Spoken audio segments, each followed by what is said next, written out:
The darkness was all-consuming, the silence of the sound deafening. His chains creaked, water from the ceiling dripped, and for the 100th time that hour the prisoner tried to find a way to end it all. How long has it been since he was taken? How many times has he endured torture that will kill any lesser man? He didn't know, and he honestly didn't care anymore. All he wanted was for the pain and suffering to end. His soul had been blackened and burned by the onslaught of torture, the myriad of mind games that had raked across his mind like a hot knife. The village, Tsunade and the others, Sasuke. None of it mattered to him anymore. Not a damn thing except freedom. His body was a literal sack of skin and bone, weak, malnourished, and unwilling to fight back. Yet, in spite of it all, he remained alive. Whether it was due to the damn fox or a small part of him that simply refused to die, he did not know. It was too bothersome to try and figure out anyway. When would release come? In what form would it be? Death? Freedom? Servitude? As he hung by the chains wrapped from his wrists to the spikes in the ceiling, he silently wished for someone, anyone, to free him. He didn't even care if it was that damn snake that did it. The door to his cell room opened, bringing in a harsh light that made him shut his eyes in pain. Footsteps were heard as well as someone writing on a pad of some sort, before a voice spoke to him. "Well, Naruto, how are we feeling today?" the person asked mockingly. The blonde slowly opened his once bright blue eyes and raised his head at the man before him. The right hand of the snake Sannin, Kabuto, stared at him with a smirk on his face. Naruto merely put his head back down, too tired to say anything to him. He had learned his lesson countless times before. "Ah, come now Naruto. I'm sure you must have something to say. You've done so for almost 2 years now," Kabuto taunted. Naruto gave a small grunt before he raised his head again. "Just get it over with," he said in a dead tone. "What do you mean, Naruto-kun?" Kabuto mocked in a sickly sweet voice. "Kill me, you bastard. Just let me have my peace." Naruto shut his eyes tightly as Kabuto came closer. Kabuto's smirk grew before he snapped his fingers and had the chains holding Naruto gave way, dropping the blonde to the floor. As Naruto lay on the ground, too weak to move, 2 Auto Shinobi came in and supported the blonde before pulling him out of the room after Kabuto. Kabuto led them through the underground base and to an open room where Orochimaru sat on his throne-like chair. The snake-like Nuke Nin was observing his latest potential vessel, Sasuke Uchiha, grow stronger and more powerful. His slit yellow eyes turned their gaze to the barely living blonde before him. During his near 2-year imprisonment, Naruto had somehow still grown to be of greater height than Sasuke, and even 6 feet. His hair had grown to his shoulder blades and became less spiky and shaggier looking.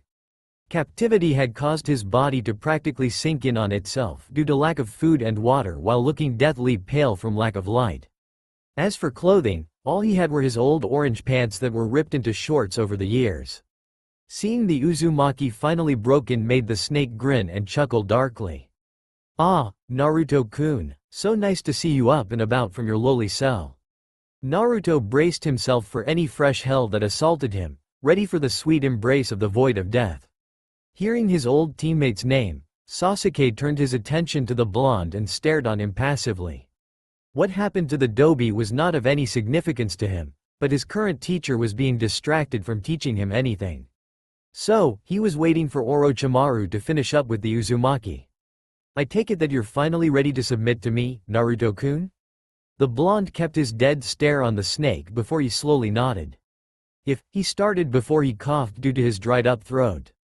After the fit of coughs was done, he said, "If it gets me out of that cell and out of those sessions you and Kabuto gave me, then I will submit."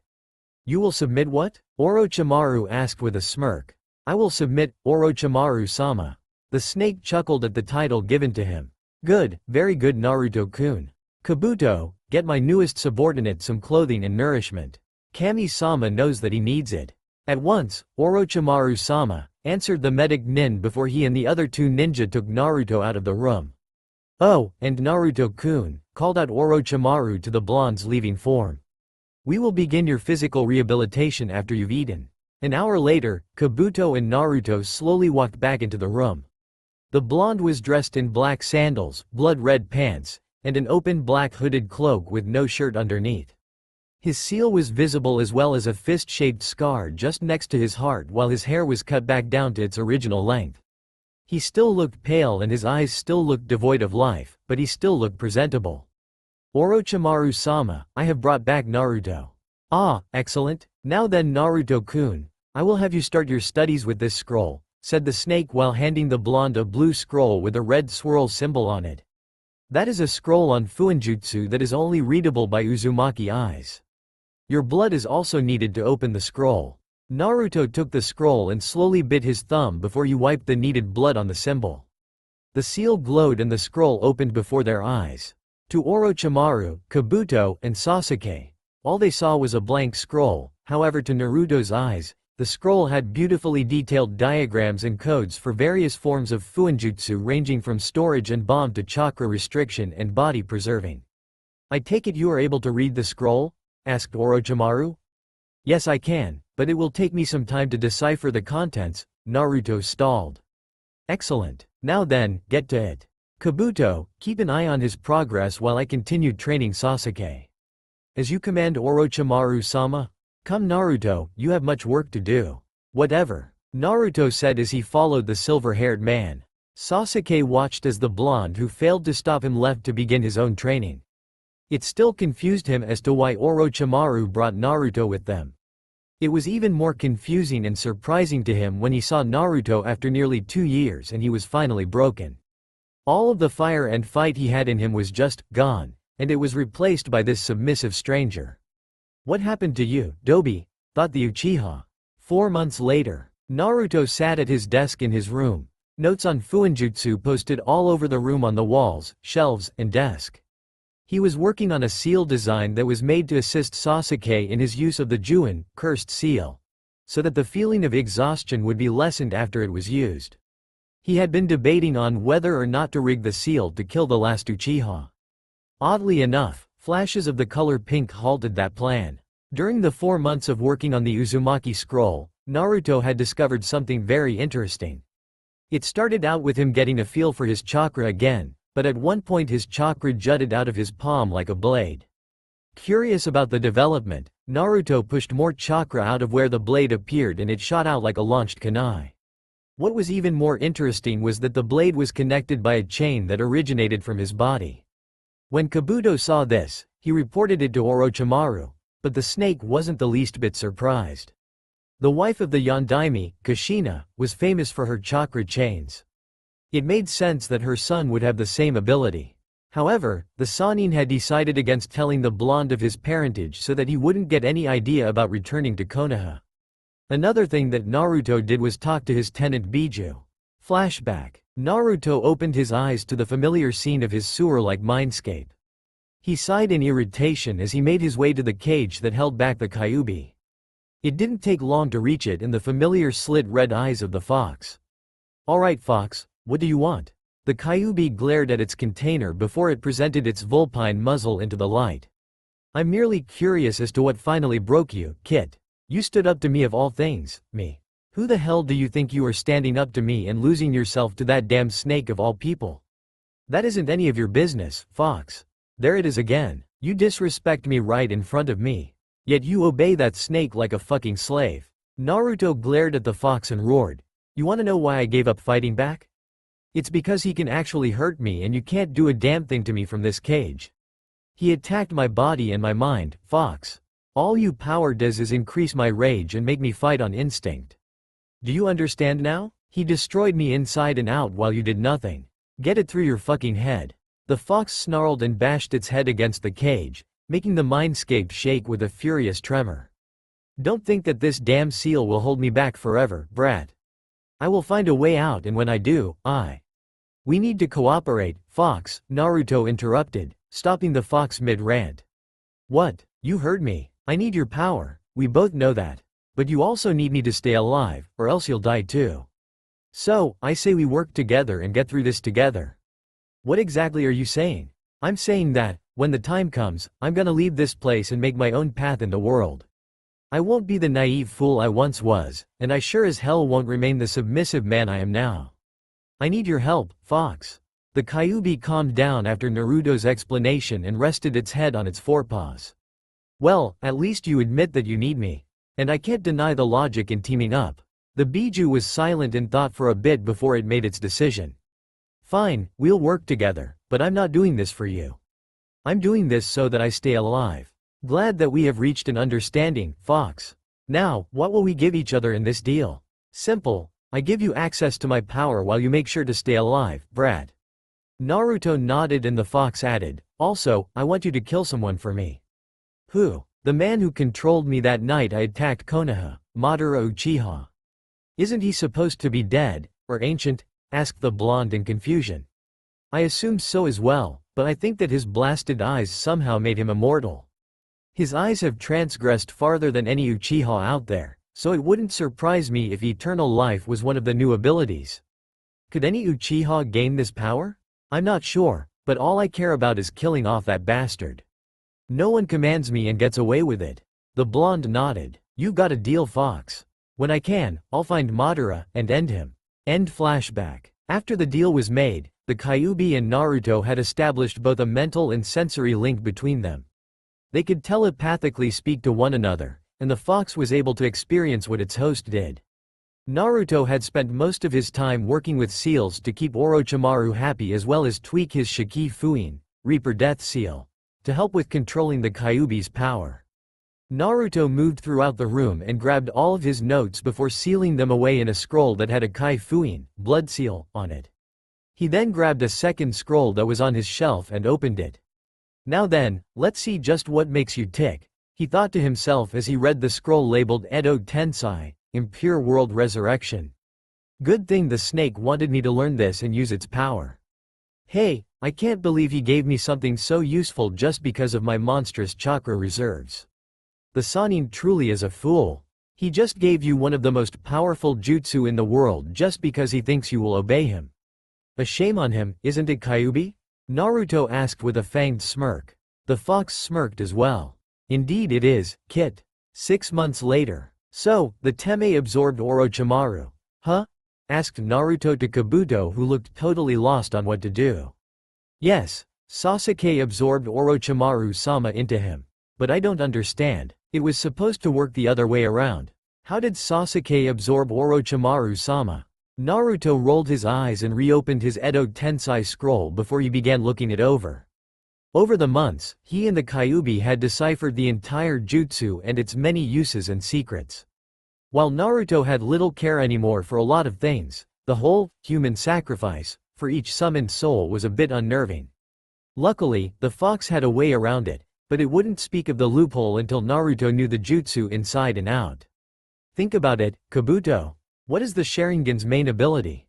Decoding and analyzing jutsu? Exactly. Now, wouldn't you say that Orochimaru's body transfer counts as a jutsu? He asked as if speaking to a young child. Kabuto looked shocked at how obvious the answer was and was about to speak before they heard an explosion from a part of the base. Naruto, hold off the invaders. I'll go procure Orochimaru-sama's notes, ordered the silver-haired medic before he rushed off. Naruto sighed in frustration and unsealed a scroll that held 3 dead bodies in it. Good thing Orochimaru has many of these scrolls around the base, he muttered before he performed the seals needed. Kachiyose.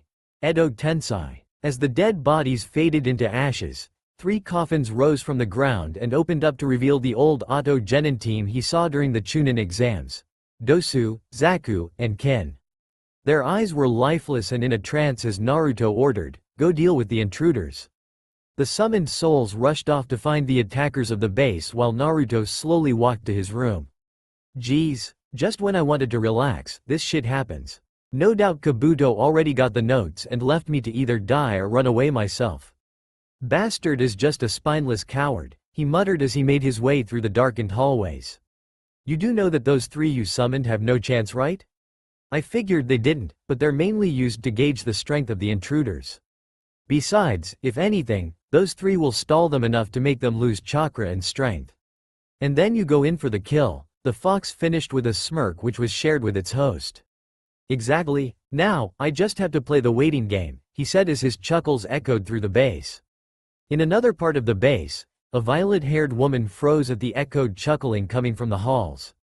That tone. It sounds familiar, but, who is it? How? Those 3 genin are dead. Anko watched the 3 Auto Shinobi dissolve into dirt and ash. Alright, those three are down. Form a perimeter and search every room. I'm going to go check the lower levels for stragglers," ordered Anko Mitarashi as she slipped past the three undead Auto shinobi and rushed into the darkened hallways of Orochimaru's underground base. Her footsteps echoed in the hallway, her mind went over the mission details. She and a team of 3 Anbu were given a mission by Tsunade, the Godem Hokage, to raid and gather anything worth taking from the Hubei Sanin's base in Kusa no Kuni. Anko was more than happy to take the mission since it would deal a blow to her bastard of an ex-mentor, and she knew that the Anbu would easily help her get the job done. Although, it did surprise her at first that Tsunade was so willing to go after her old teammate. Ever since the loss of the blonde Gaki who had such sweet-tasting blood, the Sanin-turned-Kage had become much more serious and diligent in her duties as leader of Konoha. So serious that she drank much less than she did before. Although it was still enough to put down a horse. It was no secret that she and Naruto were close, almost familial in their relationship, and that the sudden loss of him dealt a serious blow to her heart. She once again believed that her grandfather's necklace was in fact cursed when Kakashi Hitaki, the Jonin in charge of Team 7, returned back to Konoha without the body of Sasuke or Naruto. It hurt the remaining members of the Konoha 12 when they heard of the loss of the blonde and the Uchiha. Sakura seemed to take it the worst since she believed that her Sasuke-kun was gone and that Naruto Baka failed his promise to her. The others were put off by her selfish attitude towards the situation and, over the 3 years, slowly distanced themselves from the Pinkette. Only Ino stayed with Sakura since they had history as childhood friends. Though the other rookies wondered how much longer that childhood bond would last. The Jonin sensei tried to console their students, but it was always hard to lose a fellow shinobi and friend. Anko herself felt bad about the loss of the blonde Gaki. Sure, she could relate to the Uchiha since they both were cursed by the damned snake. However, she and Naruto were kindred spirits in the village since they were avoided and scorned for things they couldn't control, him holding the Kyuubi and she being Orochimaru's ex-student. She had actually hoped to talk to the Uzumaki at one point before he was taken, but she never had the chance. That was another thing she noticed. No one believed that Naruto had intentionally left and betrayed Konoha and that he was captured instead. It wasn't all that surprising why Orochimaru would be interested in him seeing as he had chakra in spades, was able to spam Kage Bunshin like it was nothing, and he held the strongest Biju within him. Naruto was, for lack of a better term, the perfect one-man army. Thinking of the whiskered team being stuck with the snake made Anko's blood boil and she added more determination into her strides as she made her way through the halls. "Don't worry Gaki, if you're here, we'll take you back home," she mentally promised as she turned down another path and entered an open room. The room itself was very spacious and devoid of anything save for the stone snake statue near the wall farthest from her position. Its eyes had ruby gems within the sockets and they seemed to bore into her, making her shudder slightly. Geez, there's nothing like a staring serpent to get you unnerved here. She took another survey of the room and noticed another hallway opening along the wall on the statue's left side. That way then, she mentally told herself as she made her way through the torch-lit walkway. It seemed to stretch on for quite a while before she heard shuffling inside a room she was nearing. She hugged the wall and slowly made her way to the door before she peeked through the crack-sized opening and saw a dark cloaked figure sealing away notes into a scroll before pocketing it. She slowly readied a kunai and was about to strike until she saw the figure pick up a familiar item. Tsunade's necklace that she gave to Naruto. No way, she thought before mentally preparing herself and kicking open the door. She succeeded in surprising the figure, but that was as far as her success went since she found a chain wrapped around her arms and upper body. The chain locked her arms to her sides and left her unable to move them, no matter how much chakra she poured into her arms. "You won't be able to free yourself that way," the figure informed her with a slightly deep voice. Anko was surprised to see that the chain's source was coming from the figure's back, through the left shoulder blade. He turned his hooded head to take a look at his attacker and the Tokubetsu Jonin was able to catch a glimpse of bright blue eyes under the shadows of the hood. She saw them widen slightly in recognition before she heard him chuckle. "Well, I must admit, I never thought that I'd see you again so soon, Anko Mitarashi. It's been quite a while, hasn't it?" He allowed the shadows around him to shift, showing his shirtless upper body, crimson pants, and black sandals as well as the all-too-familiar seal that rested on his navel. What was new to Anko's eyes was the sight of a fist-sized scar just left of where his heart would be. 3 years if my memory is correct, finished the figure with a small smile. I have to say, you sure have gotten beautiful over the years, Anko. The sight of the man's shirtless body, plus his compliment to her own physique, brought a small blush to Anko's cheeks. She quickly shook it off and asked the question she wanted to ask for a while now. Is that really you, Gaki? The figure chuckled warmly before he removed the hood, presenting his whiskered, blue-eyed face to the Jonin. The woman had to admit that he looked a lot more handsome now with the loss of his baby fat and mature visage. Still calling me that, Anko? I guess you're technically right, though. I am younger than you, so I would be a Gaki in your eyes. On the other hand, do I really look like a brat still? What happened to you? Tsunade-sama and a lot of people have been worried sick about you. We thought you were captured. I was, he admitted as he slowly released the chains that had her bound. I was taken by Orochimaru's men after I fell unconscious from my fight with that traitorous fuck, Sasuke. I spent 2 years under imprisonment and torture before I was released, if you can call it that. It wasn't full freedom and Orochimaru played his best torture cards in trying to make me into his personal weapon, but I was able to hold out until Sasuke absorbed him. What do you mean, absorbed him? How did the Uchiha do that? Asked the violet-haired woman in confusion. Well, Orochimaru's body transfer technique actually absorbs his chosen vessel's body into his own while he takes over their soul, so to speak. Sasuke, with his Sharingan, was easily able to reverse the absorption from his body to Orochimaru's, making Sasuke take over Orochimaru's body. That's the best I can really explain it, actually. All in all, someone got inside of someone. Anko nodded in slight understanding since it still didn't make total sense to her. She put aside the thoughts on Orochimaru's technique on hold in favor of actually finding her favorite Gaki. Well, whatever Sasuke did doesn't matter right now. We'll tell Tsunade all about it once we get you back to Konoha. Take me back? I was honestly expecting a ball and chain. Not a warm welcome, he admitted to her. Of course we're taking you back. You just told me that you were a prisoner and were held here against your will. You aren't a traitor, so you can't be punished, she argued. Maybe, but that sure as hell won't stop the civilian council from punishing the demon as soon as I return. Not to mention the beef I'll get for not bringing back the Teme. I'm basically a dead man as soon as I step through Konoha's gates. Tsunade-sama will defend you, and I will too. She shot back, making him raise a brow at her. Why are you so willing to take me back? Why are you so reluctant to go back? She countered. Touché, Anko? I'm just not so fond of the idea of getting put back in a prison right after I got out of one, you know? Well, unless the food's better this time around. She cringed slightly at that before she sighed in slight frustration. Listen, Gaki, I'm sure Tsunade-sama will be able to keep you out of prison. You're innocent and Sasuke left on his own accord, right? He nodded at that. Yay, the Teme tried to kill me to increase his eye's power as well as stop me from preventing him from going to Oro-teme. I've got the scar to prove it, he stated while pointing at the scar near his heart. I gotta tell ya, getting hit by the Chidori, not once, but twice in one fight is not a pleasant experience.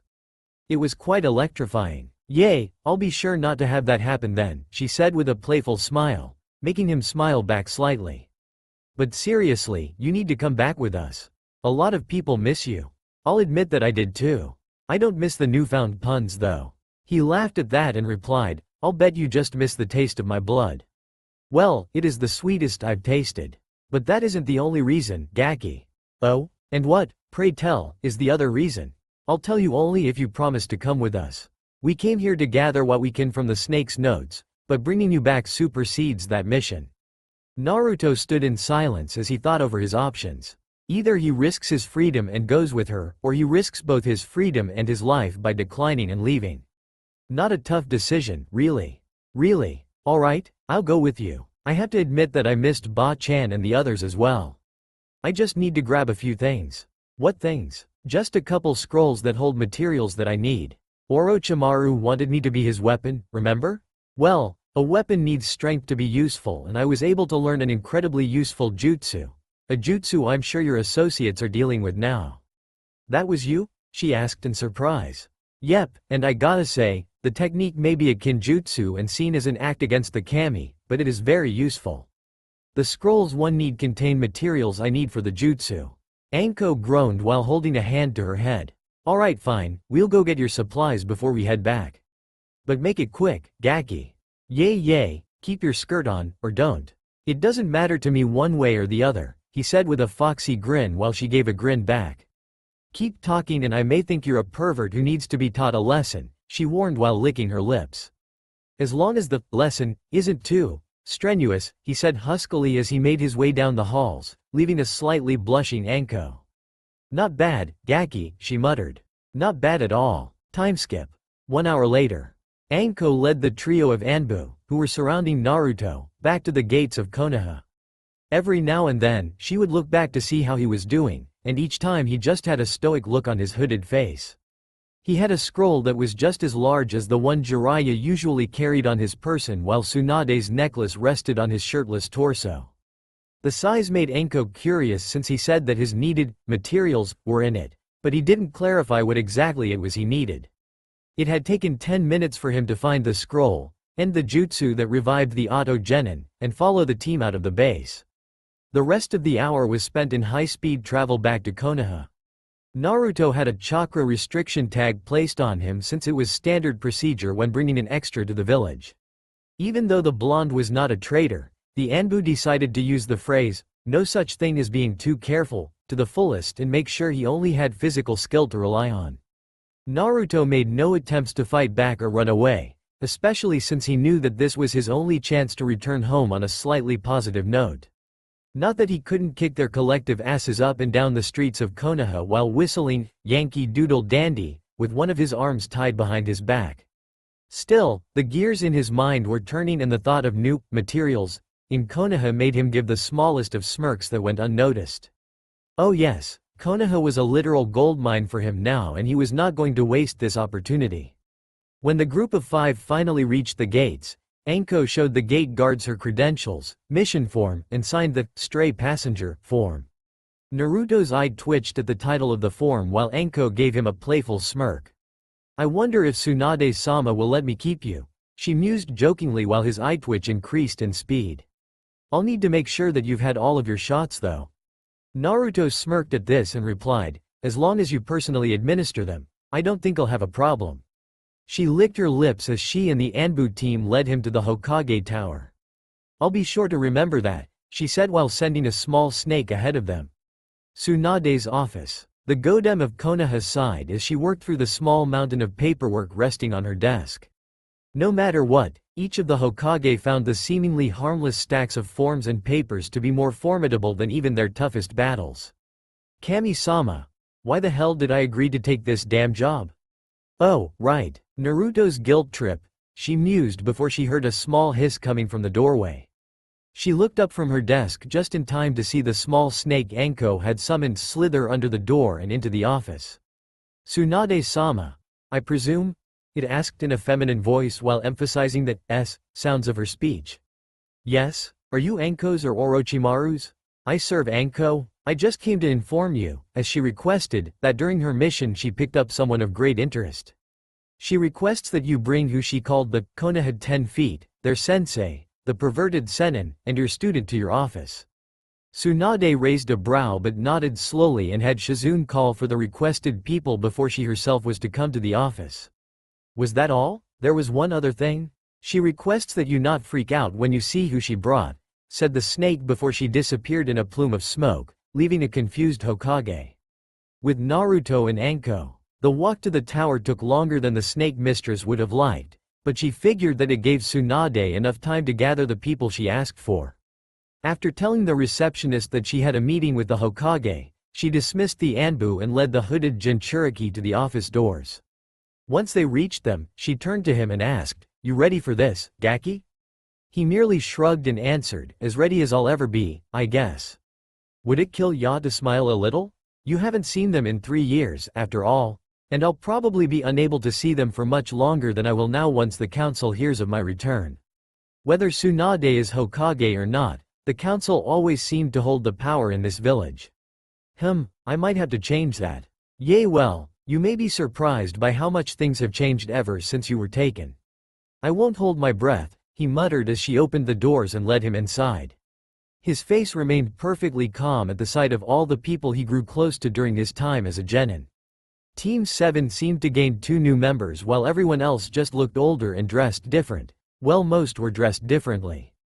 The first new member was a pale teen with a sickening fake smile plastered on his face. He had a black mop of hair, a shirt that left his abdomen visible, and a few scrolls on his belt. He reminded him of Sasuke, with even less personality. The second looked to be a Jonin or something of equal rank. He had short brown hair, black eyes, standard Jonin attire, and a headband styled like that of the Nidaime Hokage. Anko stepped aside and allowed Naruto to step fully into the center of the office while the others looked to him curiously. The woman smirked before she turned to Tsunade and asked, "Permission to remove the restriction tag, Hokage-sama?" The blonde Kage nodded. Even if the man before her tried to escape, the room was full of shinobi of Chunin rank or higher. He wouldn't get far. Anko's smirk grew into a grin before she removed the tag and braced herself. The thing about the tag that was stuck to the Uzumaki was that once they were removed, the chakra that was restricted came out full force. Since Naruto's chakra levels were so high ever since he was a student at the academy, she knew that he would release a lot of chakra. She was proven right when a literal dome of chakra burst from the hooded man and would have blown everyone back if they hadn't instinctively held their ground with chakra-laced feet. While the chakra flared, Naruto's Jinchuriki seal became visible to all, making the adults widen their eyes in shock. Tsunade had also noticed the green gleam of her grandfather's old necklace and gasped in surprise. Once the chakra flare died down, Naruto took a deep breath and cracked his neck before he gave the people in the room a small grin. "Man, it feels good to have my chakra back. Although Anko, I could have easily broken the seal at any time. Yuki trumps chakra, after all," he informed before he removed his hood and showed everyone his whiskered, blue-eyed face. Everyone, except for the new member of Team 7, gasped in surprise at the sight of the lost Uzumaki, making his grin grow. "What's with you all? You look like you've seen a ghost or a corpse reanimated with some forbidden just you or something," he said with a laugh. The room was silent except for his and Anko's laughter before Tsunade disappeared from her seat and was next seen squeezing the life out of Naruto. "I can't believe it's really you." Naruto's grin softened into a smile and he hugged the busty blonde back. "Yay, it's been way too long, Ba-chan. Great to see I'm still the most unpredictable person they know," Naruto grinned. Everyone in the room, save for the hugging blondes and Anko, stood in shock as they saw the missing Uzumaki back in Konoha. They honestly had low expectations of finding the whiskered blonde, but here he was hugging Tsunade, making them again look like idiots for doubting him. "I can't believe it's really you," Tsunade commented as she held the closest thing she had to family at arm's length. "How did you? Anko found me during the raid she and those 3 Anbu performed at Orochimaru's base near Ta no Kuni. I was just preparing to leave myself before Anko stumbled upon me," replied the Jinchuriki. Although she could have done it a bit more gracefully, and with less clothing, he added with a smirk in the woman's direction, making her playfully stick her tongue at him. "Just be happy that I actually decided not to kick your ass earlier, Gaki." Naruto rolled his eyes before he turned back to the others. "Too bad I'm not into the whole S&M thing. So, after she found me, she convinced me to come back and—" "Wait, what do you mean, convinced?" interrupted Jiraiya. "This is your home." Naruto actually frowned at the question. "Some things change with the right circumstances, Ero Sennin. My view of Konoha is a prime example of such change." The others in the room, Anko included, looked confused at his statement. "Well, how does your view of it compare from before?" asked Kakashi. He remembered seeing Naruto's love for the village years ago and wondered just what had caused his view to sway. Simply put, Konoha is full of idealistic and short-sighted fools who saw a single man, who had no qualms with leaving the village, as their golden boy, and practically kissed the ground he stepped on. And while this happened, the real hero and hope for the village was scorned and ignored for something he had no control over, explained the blonde with narrowed eyes. "Sasuke will always be the man Konoha would sacrifice the most for, while I would be the first thing on the list to go. He'll always be the boot and I'll be the pile of shit underneath it." The Jonin sensei in the room flinched at his factual statement while the Sannin looked down in shame, Anko looked away with slightly clenched fists, and the rest looked confused. "That isn't true, Naruto," said Tsunade in hopes of getting Naruto to reconsider. "I wouldn't give you up so easily. I never said that you would, Tsunade. The honorable members of the council were who I was referring to. Come on, they never gave a damn about me and gave Sasuke everything he asked for. And the Teme still left this place." Sakura scowled at her old teammate and yelled. Sasuke-kun was being influenced by his curse mark. He wouldn't have left if it weren't for that. Naruto actually glared at the pinkette, making her take a hesitant step back, and retorted, "Then explain why Anko is still perfectly sane and a loyal kunoichi of the village. Explain why she stays when she has just as good a reason as Sasuke to leave this place. She wants revenge against someone too, just like Sasuke, yet she's still here.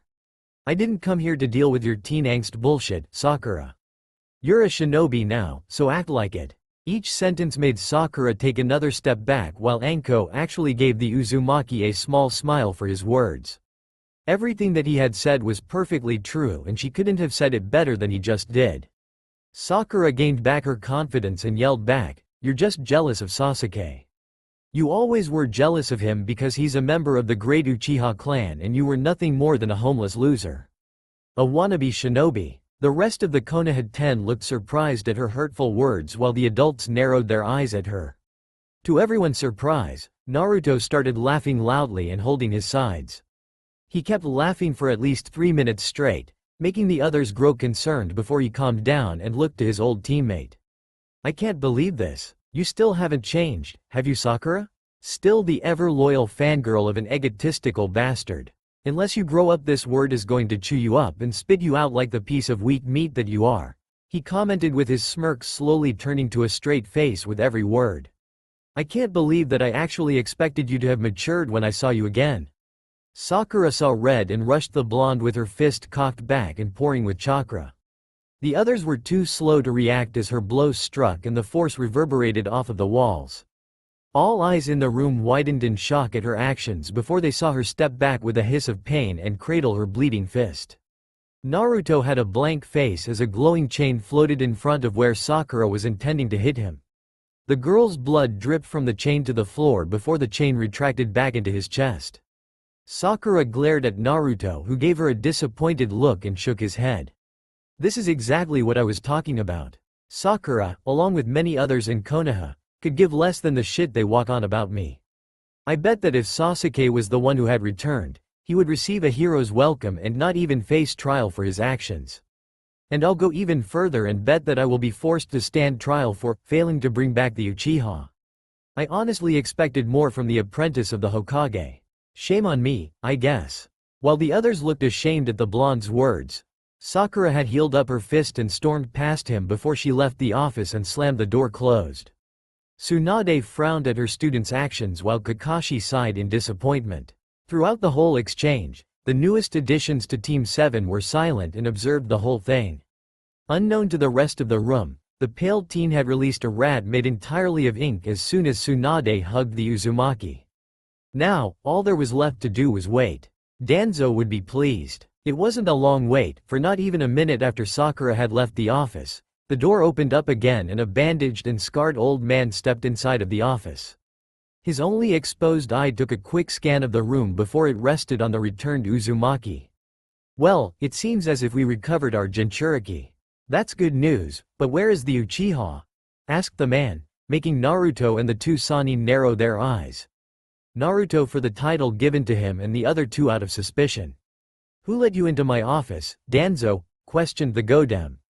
"I, being a member of the council and an elder of Konoha, do not require something as menial as permission, Tsunade," said the man in a curt tone, making her grit her teeth in anger. Naruto growled at the disrespect shown to his pseudo-family member. "Show some respect, fuckface. And I, as Godem Hokage and a revered member of the Sannin, will not be addressed so disrespectfully, Danzo. Why are you here?" "A simple reason," he answered before he snapped his fingers and Anbu appeared. They quickly grabbed Naruto's wrists before they slapped the seals on his bare chest. "Uzumaki Naruto is under arrest for treason by serving Orochimaru." "What?" yelled the Sannin and Naruto while the others looked on in shock. I was held prisoner by that damn snake. I was tortured for 2 fucking years before he deemed me worthy of becoming his weapon. Even then, I never truly served him. Raged the blonde as he tried to summon Kyuubi's Yuki to destroy the seals. It's no use. They've slapped on a Yuki repressor, called 09 Ut the Fox, from his mind. Damn it. Naruto mentally cursed before he stopped struggling. I'm not a traitor. We'll let the jury decide that, stated the War Hawk before he had the Anbu transfer Naruto to a prison cell to await trial. The council has already been informed of a trial and they will conduct in less than an hour, Hokage-sama. I suggest you head there now. As he left, Tsunade slammed a fist on her desk, cracking it, and growled out, "Damn that one-eyed bastard."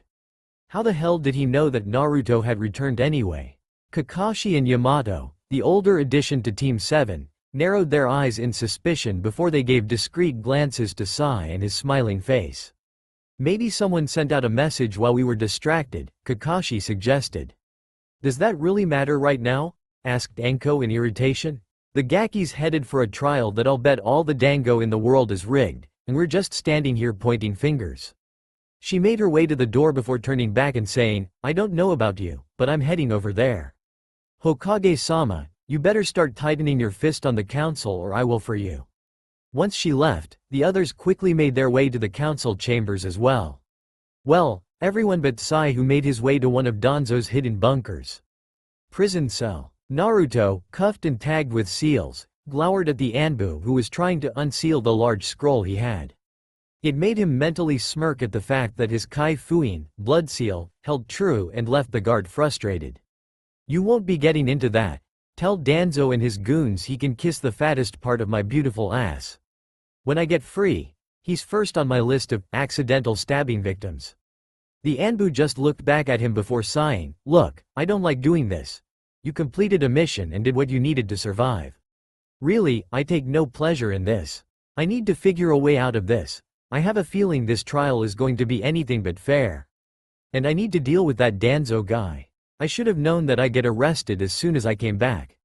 He sighed in frustration before he calmed himself and thought, nothing left to do but wait it out, I guess, and plot, and think dirty thoughts about Anko. It was over half an hour later before a pair of Anbu came to his cell and escorted him to the council chambers. Naruto frowned at the sight of the clan heads and civilian council giving him suspicious looks.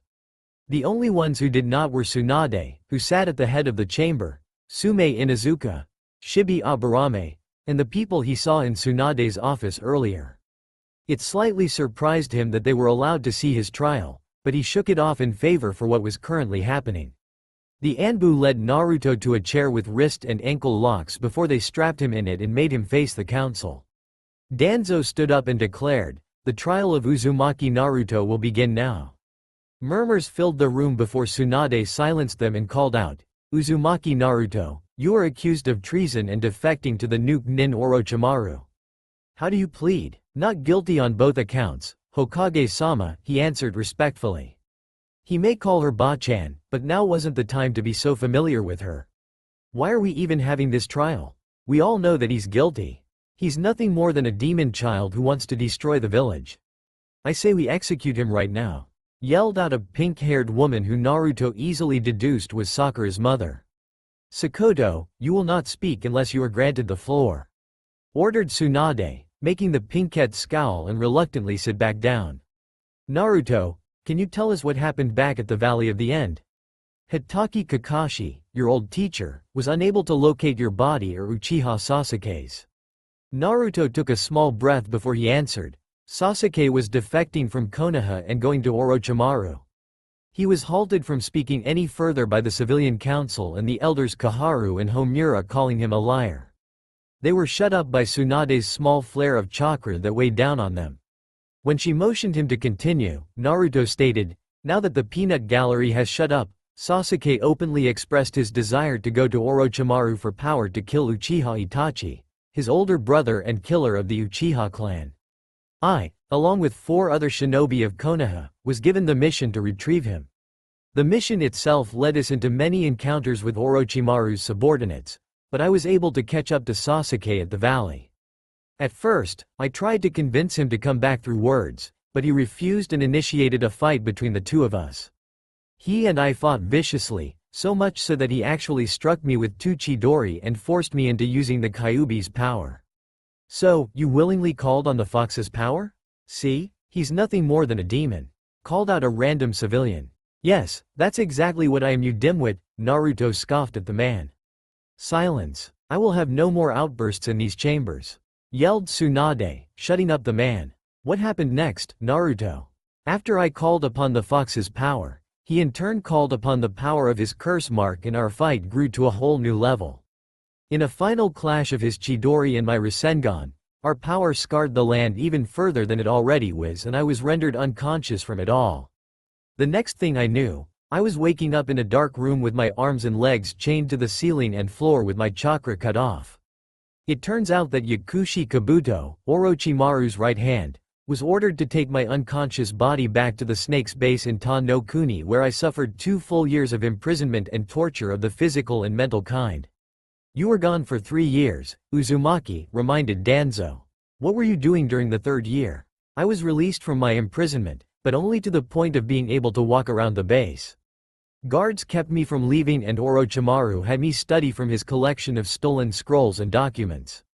Due to my torture and my fear of being put back in prison, I agreed to study and become his ultimate weapon.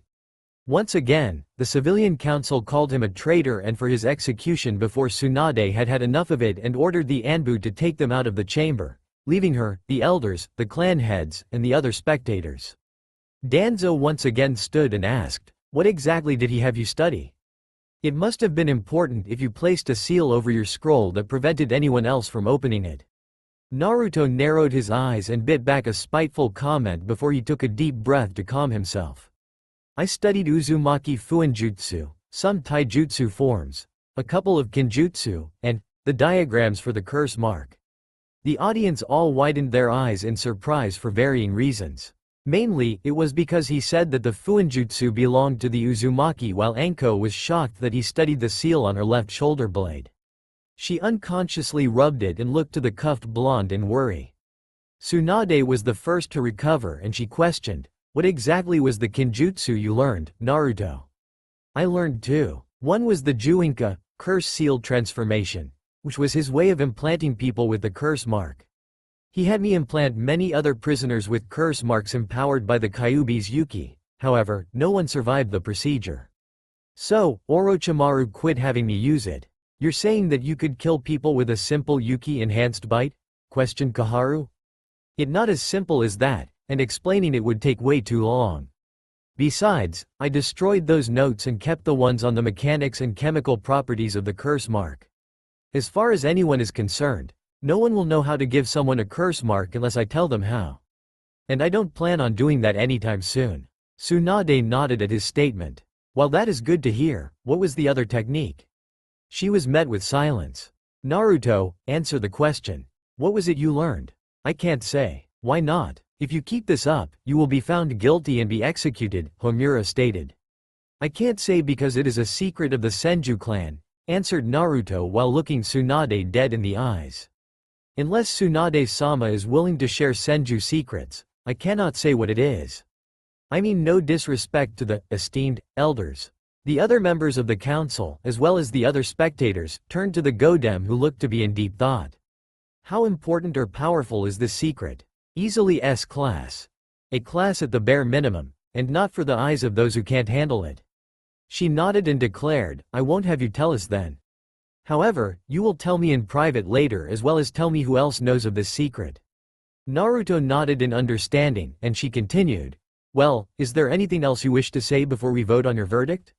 Naruto nodded and replied, "I know where some of Orochimaru's bases are, who runs them, and what they were made for.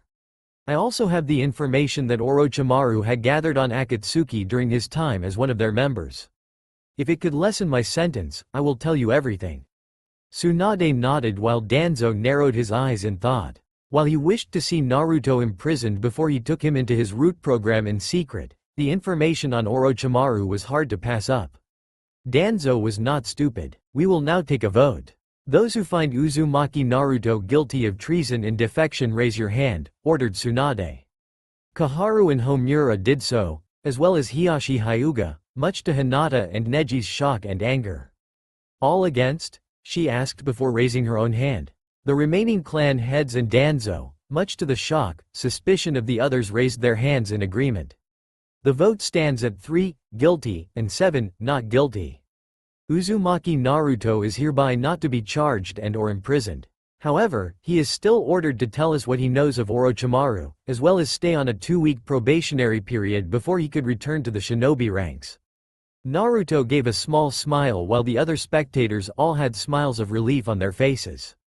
This trial is officially over. Naruto, come with me to my office before we see Ibiki. Anko, you come as well. The snake mistress nodded before she appeared next to Naruto in a shunshin and removed the cuffs and seal tags. Naruto sighed in relief as his energy returned to him and he gave Anko a foxy smirk. Thanks for that. Although, I bet you wish you were the one that cuffed me in the first place, nay Anko? She smirked back and began walking away while retorting, while the idea is thoroughly tempting, I think I'll pass, for now anyway. The duo chuckled at their banter before they headed to Tsunade's office. Behind them, the Godem had a smile on her face at Naruto's not guilty verdict and couldn't help but shake her head at how he and Anko interacted with one another. Although she didn't know if she was ready for grandkids yet. When they reached her office, she set up the privacy and silence seals before she motioned the two to take a seat. So Naruto, what exactly was the secret of the Senju clan that Orochimaru had you learn? Why is Anko here if you're having me tell such a high-level secret? The Godem snorted and answered, I'm willing to bet my drawer full of sake that she already knows what it is, especially since she was the one who found you. Drawer full? I was expecting at least a vault. Anko smirked and commented, she has a point there, Gaki. Plus, she is right that I already know. Naruto nodded. I just needed to be sure before I spoke. He looked to Tsunade with dead seriousness before he spoke. The Kenjutsu was Naidame Sama's creation, the Edo Tensei. The blonde Kage's eyes narrowed at that before she sighed tiredly and pulled out a bottle of sake. It figures that he'd have you learn such a dangerous and forbidden technique. With your reserves, and the Kyuubi's power, the jutsu would be no problem for you to get down. Yay, he agreed before he sighed. I'm gonna keep it, Tsunade. While seen as a taboo to humankind, I can't deny the usefulness of it. You're playing with fire here, Naruto. That jutsu is disrespectful to the dead and there are bound to be consequences, warned Tsunade. We all take risks as shinobi, Tsunade. Mine just happens to be one of the more dangerous ones. Besides, it's not like having the Kyuubi sealed in me is less of a risk than using this jutsu. True, however, I am ordering you to keep this technique a secret. Only use it in front of those who I deem trustworthy or if there is no other option. Understand? Naruto nodded before he asked, can I have my scroll back now? It has my supplies for the jutsu as well as my other possessions. And a few pictures I took of Sasuke when he fell asleep. I'll return it to you after we speak to Ibiki. Now, the other reason I had Anko here was because of what you said concerning the curse mark notes. Anko perked up at that, but Naruto spoke before she could. I'm not able to remove it yet. I can lessen the effects and pain flashes, but nothing more than that. Anko sighed in disappointment before she shrugged. I'll take what I can, I guess. How long do you think it will take before you can remove it fully? Tsunade was curious as well and turned to Naruto, who had a thoughtful frown on his face. If I work uninterrupted, I should have it figure out in a couple of months tops. At the earliest, 1 month. Well, your probation period will allow you a guaranteed 2 weeks. That should give you plenty of time, especially with your most used jutsu.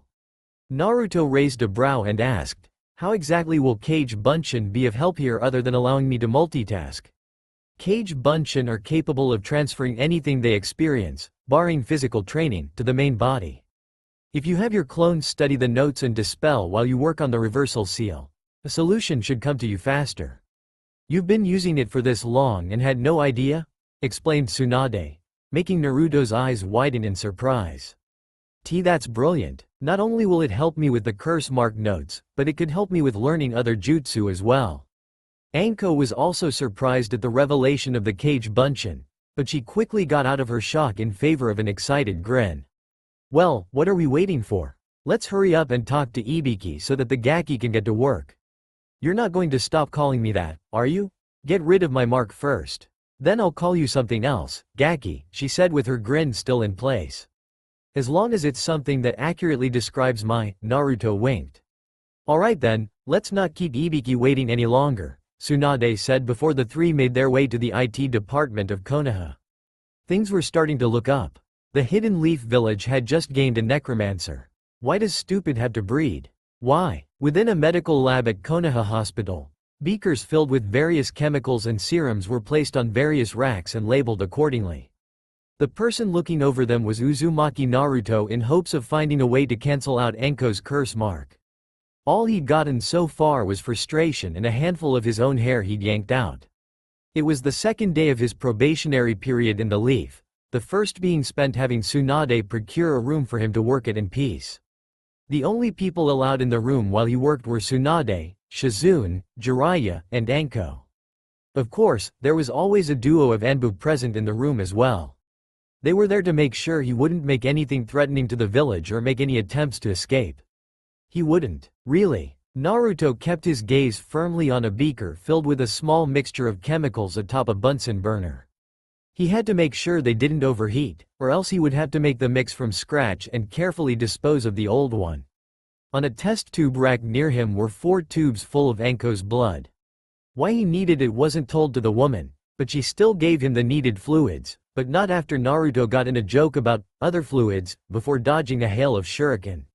The thing was that the blood had to be extracted directly from where the curse mark rested on her skin. The mix had finally reached the desired temperature and the whiskered blonde quickly removed it and called out, "Get the blood ready." A Kage Bunshin working with him quickly complied and readied a few drops of blood on a microscope sheet.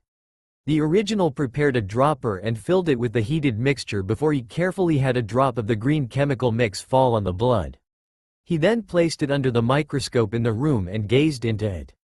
The blood was receptive of the mixture at first, making Naruto gain a small grin. However, his victory was short-lived when the blood fought back against the mixture and the red and green drops of liquid were overcome by a purplish one.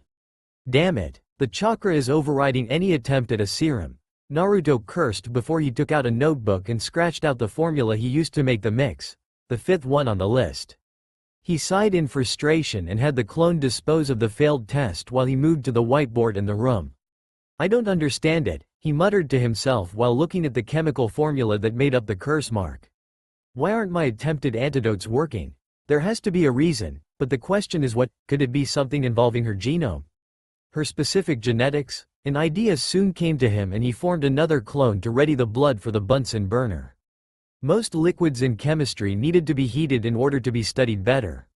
Anko's blood shouldn't be any different. When the blood was heated, he placed some under the microscope and observed it. The crimson liquid appeared to be normal, but after a couple of seconds, purple clumps began to appear and have the blood assimilate into them. It only took 10 seconds before the blood was completely purple. "Damn it all, I was hoping this wouldn't happen," he muttered disappointedly.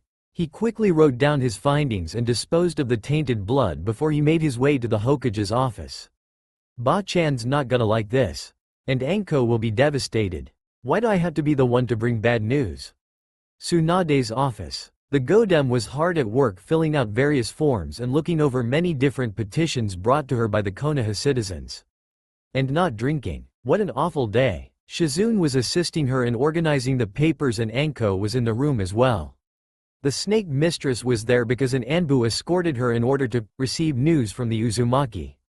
She hoped the news was good. She needed to hear something positive about the damnable hickey on her left shoulder. She was tired of it. Nearly 2 decades of having the damn thing and still no means to cure it. She hated it. It was a constant reminder of why this villager had shunned her. She hated the snake who gave her the thing in the first place. Ever since she received it, her life had gone downhill. Feared by the people of the village she served, mistrusted by most of the council, the phantom pains that came from the mark, and worst of all were the whispers she heard in her mind. They always spoke of how Konoha would betray her and that she would only find acceptance with Orochimaru. It was her hatred of the man that kept her from listening to the whispers.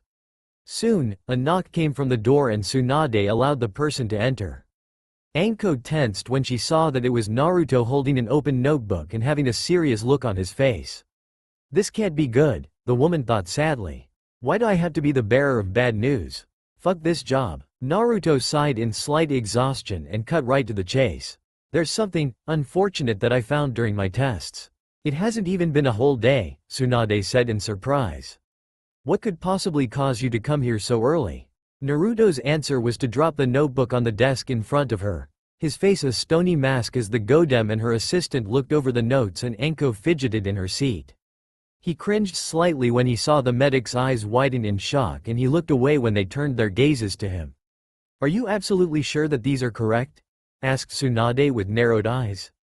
Naruto sighed and dropped his head before he looked Tsunade dead in the eye. 100%, he said in a tone that told her he was not joking. The curse mark has merged with Anko's bloodstream and infected it. It moves like a virus and I've yet to find a means to combat it properly. Anko froze in shock while Shizune gave a small gasp and Tsunade clenched her fist in anger. How long? Asked the slug Sanin. You already know the answer, Tsunade, he replied. Your specialty is medicine, so you should know how long. Anko took a step forward and asked, how long until what? Naruto looked away as Tsunade answered, until you die.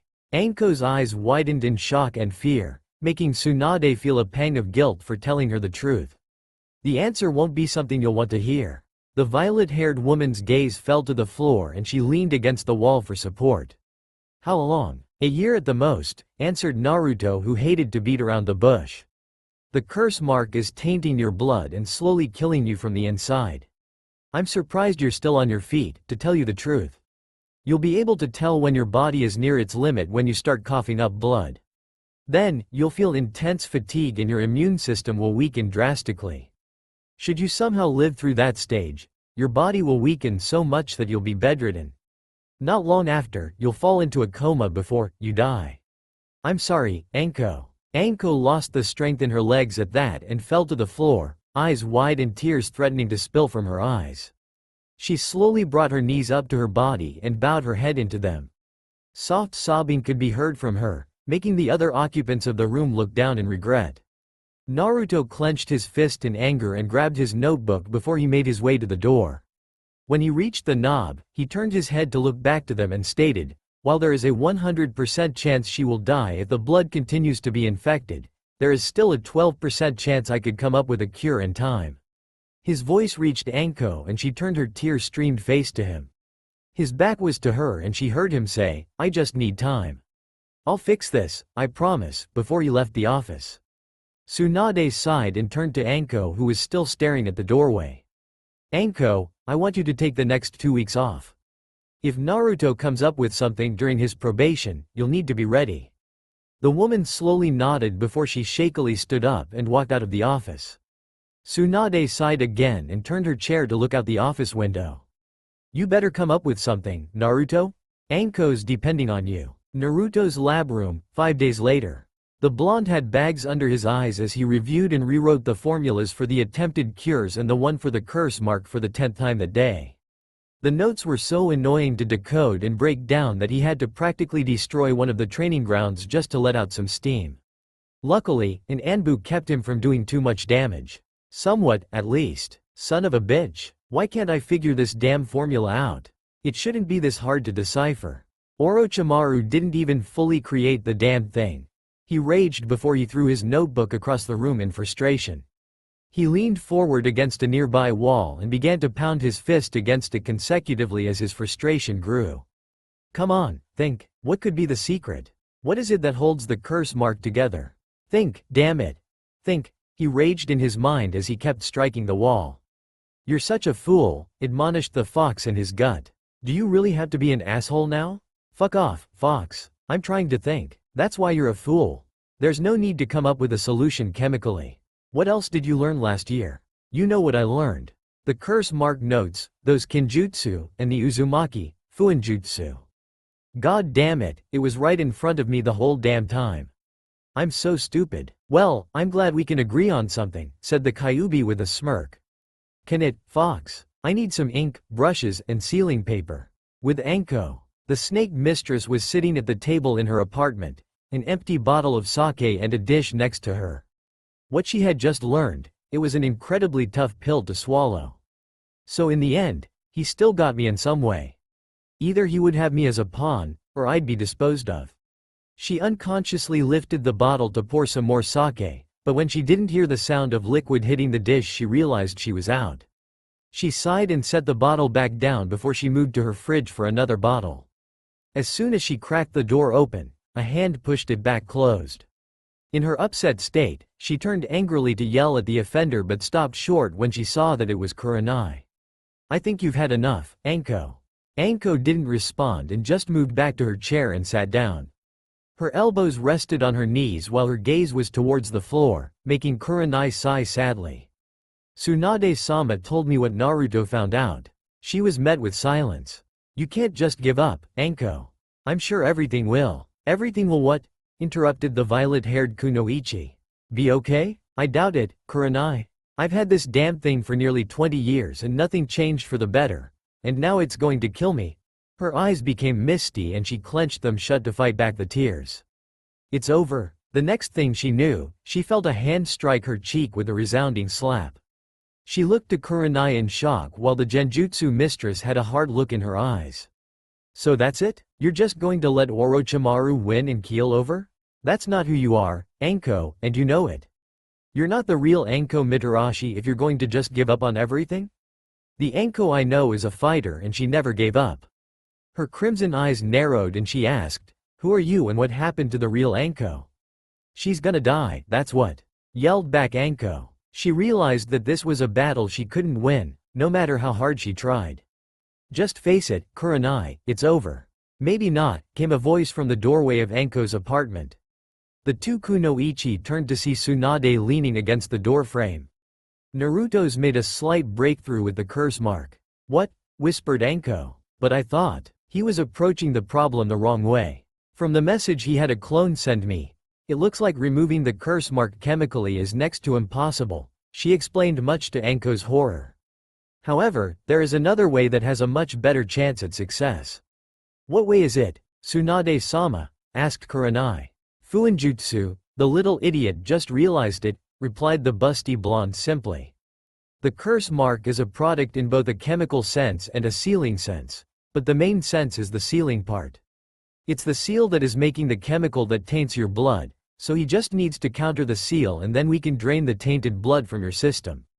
Kurenai sighed in relief while Anko asked, "How long will it take?" Tsunade sighed and answered, "Unfortunately, he doesn't have a set date for when he can finish. But he has many clones helping him work on it plus that scroll that he took from Orochimaru's base. If he doesn't waste time and focuses solely on the counter seal, I would assume about a month at the latest. A week or so at the earliest." Anko nodded with the faintest hint of a smile and sighed in relief. "You better pull through for me, Naruto." Naruto's lab room, 3 days later. "Alright, now, I just need to make my brush strokes perfectly and the prototype seal will be ready. Unless it explodes again," said the whiskered blonde to himself as he steadily moved his brush on a seal tag. "I have to admit that I'm quite impressed, Brat. I honestly believed that it would take you longer to pull this off." "I did too. But I'm not stopping here," he replied with a small smirk. "Oh? And what else did you plan to do?" asked the fox with slight curiosity. "Remember how the notes said that Orochimaru placed a part of himself in every curse mark, as a fail-safe of sorts?" "Yay, what's your point? Come on, Fox. I know that you know what I'm thinking. If I know what you think that I know." "You're taking a big risk here," the fox warned dangerously. "We had a deal that you'd stay alive while I gave you power, Brat. You better not risk your life so needlessly. Relax, you shouldn't have any issues taking down a fake of Oroteme. After all, what's he compared to the great Kyuubi no Kitsune?" The Biju smirked at that. "At least you finally understand my greatness."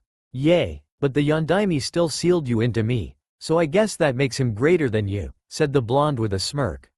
"Fuck you, Brat. He got lucky that he and that woman stopped me from killing you that night." "Woman? What woman?" He heard the fox scoff before he grumbled, "No one you need to know about. You know I don't like being left in the dark about things, Fox. You better tell me soon, or else our deal's off." "Why do you want to know anyway? She's dead and so is the damned Yondaime. Knowing who she was will do nothing to help you." "Maybe it will. We'll never know unless you tell me. HMPH. If this little plan of yours works, then I'll tell you." However, you only get one shot at this, no second chances. Naruto was silent as he continued to make the seal. A clone of him was working on a seal that was being placed on the original's back, one that was crucial to his plans. Then this just has to be the shot that makes it. 2 days later, Naruto was being led to Tsunade's office by the two Anbu in charge of him for his probationary period. It was the final day of it and he was to be removed from his probation by the Godem that day. He had a small grin on his face as he held a small seal tag in his right hand. The villagers didn't like the look of the grin and gave him looks of suspicion, but he ignored them. His plan was slowly coming together and it made him excited to see it succeed. All he had to do was remove Anko's curse mark and then let the fox handle the rest. It was a perfect plan. Naruto was brought out of his thoughts when he saw that he had arrived to his destination. He saw Tsunade, Anko, Kurenai, Shizune, Jiraiya, and surprisingly Kakashi in the room waiting for him. Anko had a nervous look in her eye and Naruto gave her a reassuring grin. In his head, he heard the fox give a snort of amusement. Imagine the ways she'll thank you should this work, the Kyuubi commented and Naruto could practically feel its grin. Shut it, fox. Although, not a bad way to think.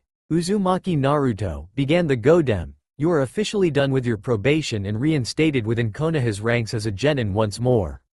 Naruto frowned at his rank and he heard the fox laugh it up in his mind. My first order to you, as your Hokage, is to attempt to remove the curse mark placed upon Mitarashi Anko by Orochimaru. Naruto gave a bow and replied, it will be done, Hokage-sama. He then grabbed a chair and set it down, with the back facing him, and motioned for Anko to sit in it. When she slowly complied, he said, remove your coat please, Anko-san. I need to properly see the curse mark. She nodded and removed the coat, letting Naruto see both the seal and her uncovered body. He unconsciously gave it a once-over and had a faint grin, making Kurenai narrow her eyes while Jiraiya and Kakashi quietly chuckled. Naruto carefully placed the seal on top of Anko's mark before he pulled out a leather belt and handed it to her. You're gonna want to bite down on that. This is not gonna be a pleasant experience and we don't need to hear you scream your lungs out. She took the item from him and bit down on it before she nodded, showing that she was ready. The spectators in the room gave Naruto their full attention as he took a deep breath and pumped his chakra into the seal. Fuinjutsu. Juin Kyushu Fuin, Curse Mark Absorption Seal. The seal tag began to glow an angry red while Anko's seal beneath it gave off a fierce violet glow. She felt an intense burning sensation, so much that it felt that her body was melting from the inside, and bit down hard on the leather belt. Through gritted teeth, she screamed in pain while Naruto had a bead of sweat go down his brow. 20%. He mentally measured as the curse mark slowly began to move from Anko's body into his own. 33%, 47%, 59%, 76%, 91%. Kyuubi, are you ready? What do you think, brat? Was the rhetorical response. Alright then, now, he called out before he felt the seals on his stomach and back heat up. The others in the room, save for the screaming Anko, tensed when they saw the seal holding back the fox light up. Naruto's features slowly became more animalistic and a small haze of red yuki came off of his body. Is the seal weakening? Thought the Sannin and Kakashi in a panic while Kurenai and Shizune were worried for the safety of Anko and Naruto. Seal. The next thing Naruto and Anko knew, they were standing before the fox's cage while a copy of Orochimaru stood right at the gates. Marvelous, whispered the Sannin remnant. To think that the seal you have on you is this complex is nothing short of astounding, Naruto-kun. You have 3 seconds to pray to whatever deity you worship, Oroteme. If anyone's going to be inside Anko, it's going to be me. Naruto grinned. Anko looked on in shock as the one she hated the most and the Kyuubi stood before her before glaring half-heartedly at Naruto. What the hell? Where are we? My mindscape, answered the blonde. Apparently the seal dragged your consciousness here while the fox deals with the snake. The Sannin remnant chuckled at Naruto's words. You really believe that this caged beast can kill me? He asked arrogantly. No, I don't believe it will, answered the Uzumaki with a shrug before one of the Kyuubi's tails flew through one of the spaces between the gate bars and pierced the remnant of Orochimaru. He gave a fanged smirk at the look of surprise on the remnant's face and finished. I guarantee that it will. The remnants' echoing cries of agony filled the area before they slowly faded into nothingness, leaving a smirking Naruto, a shocked Anko, and a grinning Kyuubi. Well, that was actually quite satisfying. He was starting to annoy me. You and me both, Fox, agreed the Uzumaki before he turned to Anko. Well, you're finally free, Anko-san. How does it feel? Her eyes widened in realization and she unconsciously moved her hand to where her curse mark was. Only, her hand touched smooth skin and nothing more. Her face gained a small smile and she started to chuckle softly before she began laughing in pure joy. I can't believe it. I'm finally free. I can't feel the mark's taint anymore. I'm free. She cheered with a wide grin while Naruto and the fox smirked. Glad to see you so excited about this, Anko-san. However, it's time we left. A doorway appeared with the kanji for exit on it and Anko quickly went through it. The blonde turned back to the fox and smirked. You made sure to leave the power here, right? You only removed the snake's essence? The Kyuubi scoffed at his questions. Of course I kept the power. What do you take me for? A fuzzy asshole. Die. Naruto chuckled as he left the mindscape and reopened his eyes to the sight of Kurenai hugging Anko while the others had small smiles on their faces. He too smiled as he was clapped on the back by Jiraiya. Nice work there, kid. Couldn't have done it better myself, he praised. Thanks, Ero Sennin, he replied as he kept his gaze on a grinning Anko. It's about time she had something good happen to her. The Gamma Sennin gave a slightly lecherous grin as he whispered, maybe she'll give you something good as thanks, you lucky bastard. He received a smack to the back of his head for that. Shut it, pervert, he muttered before he was suddenly glomped by an excited Anko. Thank you, thank you, thank you, she exclaimed happily before she kissed him on his whiskered cheek, making him freeze. You have no idea how much this means to me, Foxy.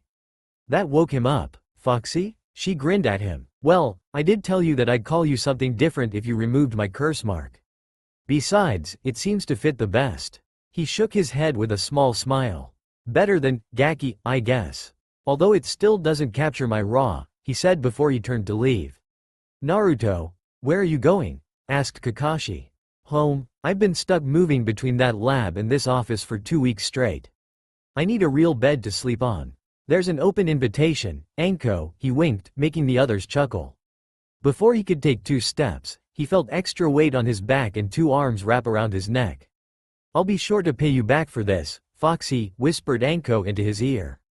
The warmth of her breath against his ear made him blush before she got off of him. I'll be sure to remember that, he replied with a smirk as he left the office. Once outside the Hokage Tower, he formed a clone and said, you know what to do. Yes sir, saluted the clone before it headed for the Hokage monument. There were a few prizes hidden there and the Uzumaki planned to collect. He earned it, after all.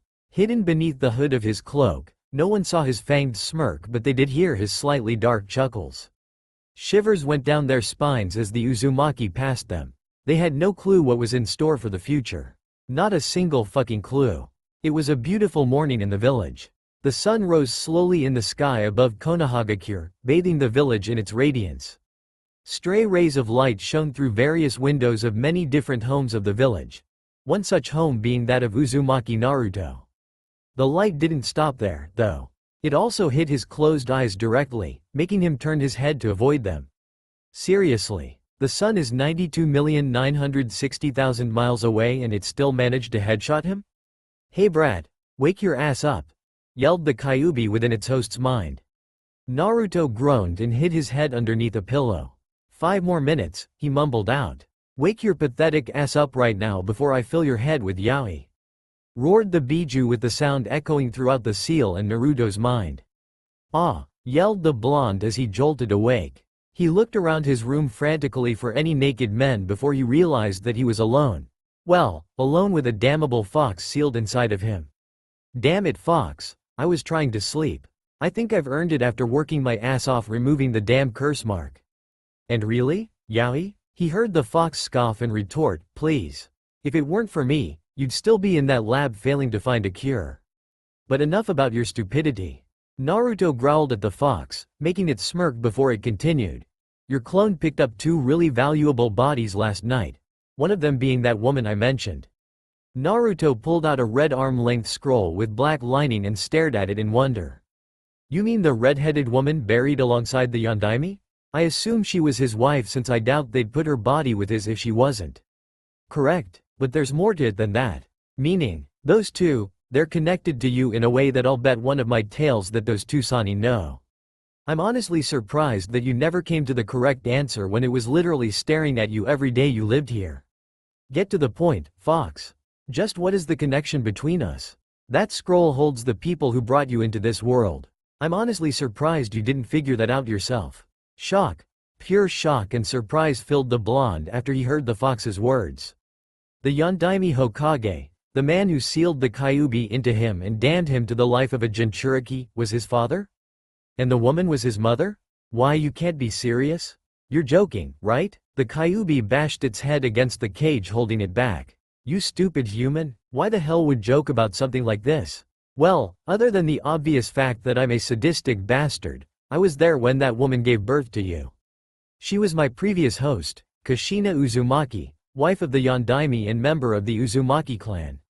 Your mother was my old prison. But why, or rather how, did you get out? The Yondaime was said to be a seal's master and the Uzumaki were famous for the sealing arts.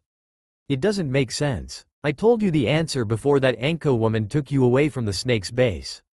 Madara Uchiha controlled me that night. So, who's to say he didn't release me from your mother's seal? Naruto couldn't argue with that. Okay, so, Madara showed up during my birth, freed you from my mother, then took control of you and made you attack Konoha before the Yondaime sealed you into me. Am I right so far? Yes? So, now you know who the woman is. What are you going to do with this information? Naruto turned his gaze to the scroll holding the bodies of his parents. Thinking of the night the fox got sealed into him made him scowl and clench the hand holding the rolled-up sealing paper. He then stood up and pocketed the scroll before he put on his black hooded cloak and left his room. I'm going to see what Tsunade and Jiraiya have to say about all of this. If they knew who my parents were, then I want to know why I was never told. I totally should have made a joke about being inside his mother, Kyuubi snorted. Tsunade's office. The slug Sanin sighed tiredly as she dealt with the morning paperwork. Or at least, that's what she was supposed to be doing. Right now, her mind was filled with thoughts on how Naruto's psyche was and how stable he would be after being imprisoned for about 3 years. There were bound to be repercussions for what he went through all that time. I suppose it would be best to have Inoichi or Ino take a look at his mental health, although, he hasn't shown any serious problems other than an almost 180 to his personality. Not to mention he was also able to come up with a solution to Anko's seal without anything more serious than work-related stress. Maybe I'll just wait and see if he'll be alright for now, but have his friends keep an eye on him. Her thoughts were interrupted by Shizune stepping in with the very person she was just thinking about. Naruto, I wasn't expecting you this morning. What do you need? Get Jiraiya here, now, ordered the blonde with narrowed eyes making the two women look confused at his attitude. What did the pervert do this time? Asked Tsunade in exasperation. There's something that I want to ask you and him. So, get him here now. Tsunade raised a brow before she shrugged and nodded to one of the Anbu hidden in the room. The Anbu appeared in a flash and nodded once before it disappeared in a shunshin. Naruto grabbed a chair after seeing the Anbu leave and sat patiently with his elbows rested on his knees and his chin on his hands. He wasn't going to kill anybody. Yet, not 5 minutes later, the Anbu arrived again with Jiraiya in tow, literally. The Gamma Sennin was bound in rope with a small frown on his face. He was peeping on the women's side of the hot springs, Hokage-sama. Again, thank you, Neko. Return to your position, ordered Tsunade while Neko complied. So, any reason why your Anbu dragged me here, Tsunade? Ask him, she said pointing to Naruto who looked to the two of them with narrowed eyes. Oh, hey kid, didn't see you there, greeted Jiraiya with a smile though he was curious as to the blonde's look. I'm not gonna waste my time beating around the bush and get straight to the point, Naruto stated before he stood up and glared at them. I want to know, was the Yondaime my father? The two Sannin tensed at the question making Naruto's eyes narrow even further. What brought this on? Asked Jiraiya. Don't try and divert the question. Is he my father or not? I'm in a very stabby mood right now, so I suggest you answer. Yes, answered Tsunade with her eyes closed. Naruto scowled at them and questioned, why wasn't I ever told that he was? You had months to tell me before I was held prisoner, months. But you never did and I had to find out from the damned fox. You're speaking to the fox? Asked Jiraiya in worry. Yes, and it's been much more forward with information about me than you two ever were. I know who my father and my mother are thanks to the Kyuubi. What I want to know is why did I have to find out one of the more important things about me from the reason I'm being hunted down? Why not from the people I trusted and cared for? Naruto, your father had way too many people who hated him outside the village walls. You being a prime example, explained Tsunade. You were never told so that your identity as his son would remain a secret and you'd have a sense of normality in your life. Sarutobi-sensei wanted to. Wait, you mean that Gigi knew the whole time? He asked in anger before he punched the wall next to him in frustration. Why can't the people I trust ever be straight with me? Why do they expect me to trust them when they never give me a real reason to? Am I really so untrustworthy? I never let the secret of what the fuck is sealed inside of me get out. So why couldn't I just have the solace of knowing that my parents didn't fucking abandon me? Naruto, calm down. What good would telling you who your parents were have done back then? It would have made life more bearable. I wouldn't have constantly asked myself who my parents were, why they weren't there with me, or if they hated me or not. I could have been happier. Yes, and you also could have let it slip that you were his son, making his enemies know that they could kill you in vengeance for your father's past deeds, explained Jiraiya. Please, I kept the secret of me holding Kyuubi a secret from practically everyone. What makes you think I couldn't do the same for that secret? Tsunade sighed in frustration. Look Naruto, for what it's worth I'm sorry we never told you. We were doing it because we thought it'd be in your best interest and safety. Obviously, we were wrong and I apologize. The whiskered blonde slowly calmed down and sighed. I know that, I just don't understand why I couldn't be trusted with it. I placed my trust in you too, Gigi, and many others here in Konoha. Why can't I be trusted back? The Sannin looked down in shame while Shizune, who had remained silent for the whole discussion, walked up to Naruto and placed a comforting hand on his shoulder. He looked to her to see a warm smile on her face, and he gave a small one back. Look kid, we're sorry, honest. We should have had more trust in you and told you, especially since it was about you in the first place, Jiraiya said in an apologetic tone. Naruto sighed again and leaned against the wall behind him with his arms crossed. I guess I can forgive you, with time, of course. I'm still pretty pissed off about the whole thing, but I'll get over it eventually. The two Sannin nodded and Shizune kept her smile at him. I guess I should apologize too, since I nearly lost it earlier. No, you had every right to do that, Tsunade replied. You have nothing to apologize for. Naruto gave her a small smile and nodded. Now, since we've gotten that out of the way, I actually am glad you showed up this morning. Why's that? I need to see your current skill set so that I can determine just what to do with you. What do you mean? I'm a genin still, right? Just put me on a team and I'll take the next Chunin exams. And murder everyone in it. You can't afford to stay a genin, kid, Jiraiya informed him. Akatsuki is after you and we need to have you at a high enough level to be able to face them. As a genin, you won't be able to have access to much knowledge or be able to take part in various types of high-ranking missions. Okay, I guess I can understand that. But how exactly do you plan to see my level? Tsunade smirked and answered, I think a little field test will tell us everything we need to know. I'll have you face one of the Jonin and have them put you through the ringer so that you can show just how much you've improved. Will I be allowed to use the Nidaim's jutsu? Yes, but do not summon anyone too dangerous, Tsunade answered after some thought. By the way, how many people can you summon anyway? Jiraiya's eyes widened in recognition as to the name of the technique while Shizune was still putting the pieces together. Naruto tilted his head in thought and mentally counted off the bodies he had at his disposal. I have around 10 bodies that I can use. All of them are skilled in their own right. The two most recent should no doubt be my strongest. And I'm guessing you won't tell me the identities of the bodies you have? Asked the Godem, to which Naruto replied with a shake of the head. Alright, we're all entitled to our own hidden aces. Just be sure to use this technique carefully, Naruto. Messing with the dead is always a serious matter. Yay, don't worry so much Ba-chan, replied the Uzumaki, making Tsunade's eye twitch. Anyway, your test will be held in 2 hours. Take the time to prepare accordingly. Naruto nodded before he left the office. He had 2 hours to spare and he knew just how to spend them. Eating at Ichiraku's ramen. 1 hour later, Ichiraku's. Some things never change, no matter what happens. Naruto was happily slurping down his 10th bowl of miso ramen while catching up with Tucci and Ayame.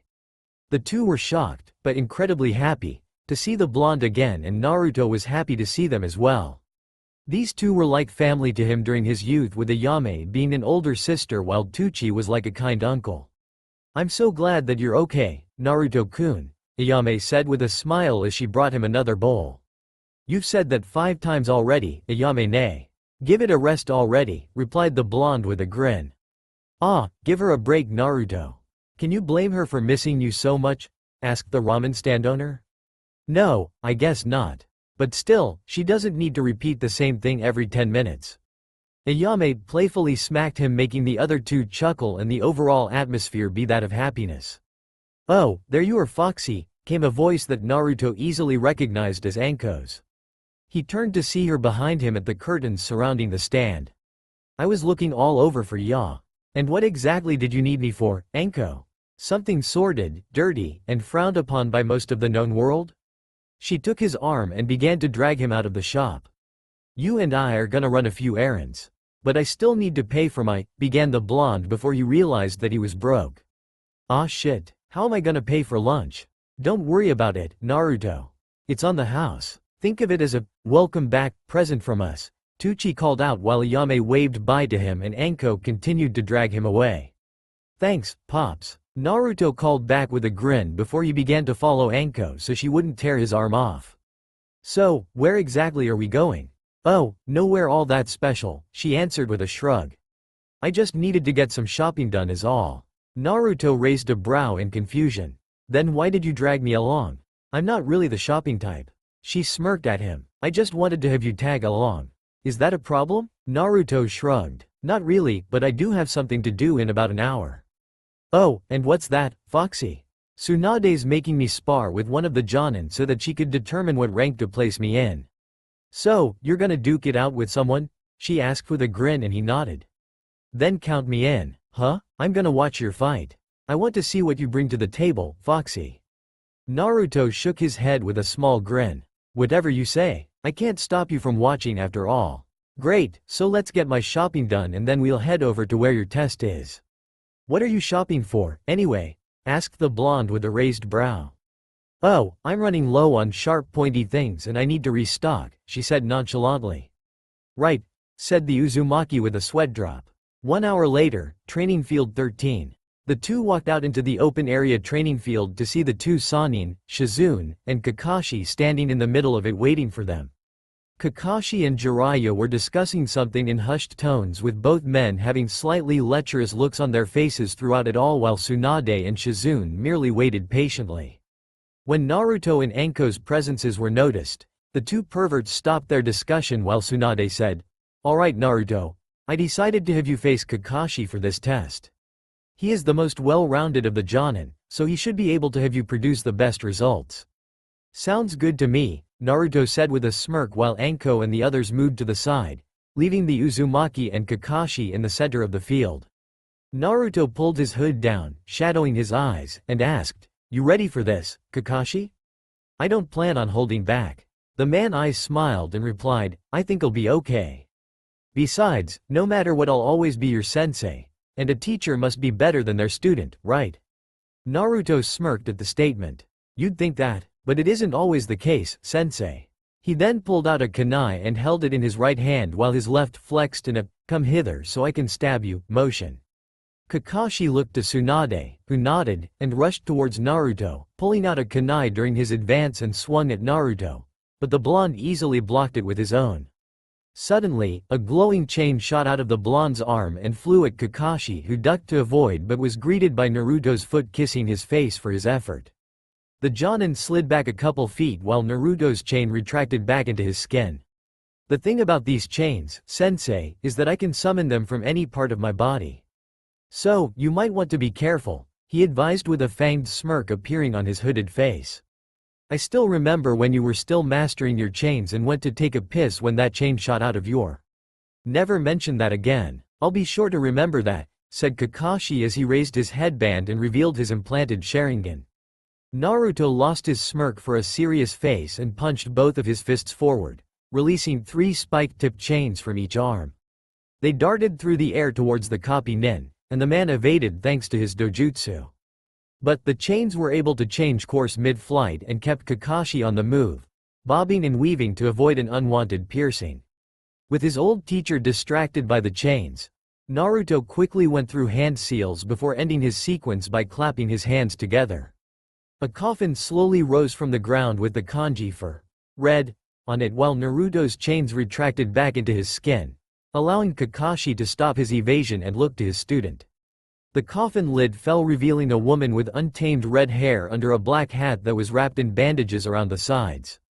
Covering her curvaceous body was a tan tunic with black shorts and standard black shinobi sandals. In her hands was a silver flute that was all too familiar. Naruto stepped up to the woman and gently poked her forehead while sending out a sliver of the fox's yuki into her summoned body. The body jerked before her eyes opened, revealing black sclera with purple eyes. 1. She took a look at her surroundings and saw the hooded Jinchuriki standing next to her, making her smirk. So, shithead needs my help again, huh? What do you need this time? Naruto smirked back and pointed to Kakashi. I was hoping that you'd be so kind as to play my friend here a melody of death, to Yuya-chan. The redhead's smirk grew into a grin as she raised her flute up to her lips. It would be my pleasure, shithead, she stated before she began to play a complicated series of notes. Before the eyes of the spectators, Tayuya and Naruto faded from their view. Kakashi pumped a little more chakra into his Sharingan, but it was unable to locate them. Clever. This genjutsu is sound-based, so even a dojutsu can't cancel it. I'll have to break it somehow. He was brought out of his planning by the feeling of a sharp blade next to his throat. He looked down and saw a skeletal hand holding a kunai before he looked behind him and saw a figure cloaked in a moving shadow. Through the shadows, a lone red eye with a black slitted pupil stared right into Kakashi's, making him involuntarily shudder. Hitaki Kakashi, it is time for your death at the hands of Shi no Naruto, cried out the figure before the kunai cut into Kakashi's throat, spurting his crimson essence onto the ground in a gory waterfall. Through the pain, Kakashi bit his tongue and made it bleed before the sight of Naruto and Tayuya came to him and the feeling of a sliced jugular faded. Both the blonde and the redhead had smirks on their faces before the blonde disappeared in a poof of smoke. Kakashi then felt chains wrap around his ankles and wrists while a kunai was held at his throat again, only it was real. Well, shit. You lose, Kakashi, said Naruto from behind the silver-haired Jonin. Kakashi sighed and nodded. It looks like you won, Naruto, he said, admitting defeat. The chains holding Kakashi released him and the Uzumaki put away his kunai before he walked over to the redhead. Thanks for the help, Tayuya-chan. No problem. It was actually kind of fun. But, before I go. She then slammed a fist into his head, making him eat dirt. The fuck did I tell you about adding "chan" to my name? Geez, so cruel, mumbled Naruto as he slowly stood back up. He cracked his neck before he nodded to Tayuya and she disappeared into ash against a small breeze. So, began the blonde as he turned to the others, how'd I do? Not bad. However, I'd recommend that you get some ninjutsu under your belt. Your chains and Edo Tensei will only get you so far, commented Tsunade, to which Naruto nodded too. It was a good strategy, having the chains distract me while you performed the jutsu, but I agree with Tsunade-sama's statement. You need more variety in your attack pattern, Kakashi added. You've obviously got a good head for battle strategies, plus having the sound genjutsu for dojutsu users was a nice touch, Jiraiya said with a grin. Shizune just nodded to Naruto with a smile while Anko wrapped an arm around his shoulders. Not bad, Foxy. It was fun to watch, and nice name for yourself. Shi no Naruto, she said with a grin. Thanks, I figured someone as badass as I am needed a kick-ass name, said Naruto with his own grin while the others chuckled. So, what do you have in mind, Tsunade? I'll need a few days to think this over. In the meantime, I can honestly say that you are easily Chunin level, so I'm promoting you to that rank. Congrats, brat. Naruto nodded in thanks. Well, I'm going to see if there are any easy missions I can take. I need some money in my pocket, he said while mumbling the last part. He walked away from the field and threw a lazy wave of the hand in farewell behind him. Hey, wait up Foxy. I think I have just the mission for ya. Anko called out with a smirk. Oh, and what, pray tell, is that?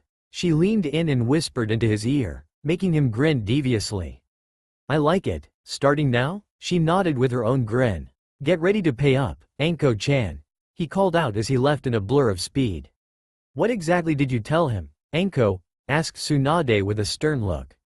Oh, nothing major. Although, don't be surprised if you get any extra paperwork when he's done. She said with a grin before she left in a swirl of leaves. Tsunade's brow twitched while the others took a couple of steps back. Anko, if there's even a single extra sheet of paperwork, you are dead. Yelled out the Godem before she ran off to find the snake mistress. Kakashi chuckled at the antics and commented, yep. Naruto is definitely back in Konoha. He still couldn't figure out if that was a good or bad thing. That's all for now. If you enjoy this video, then please like, share and do comments.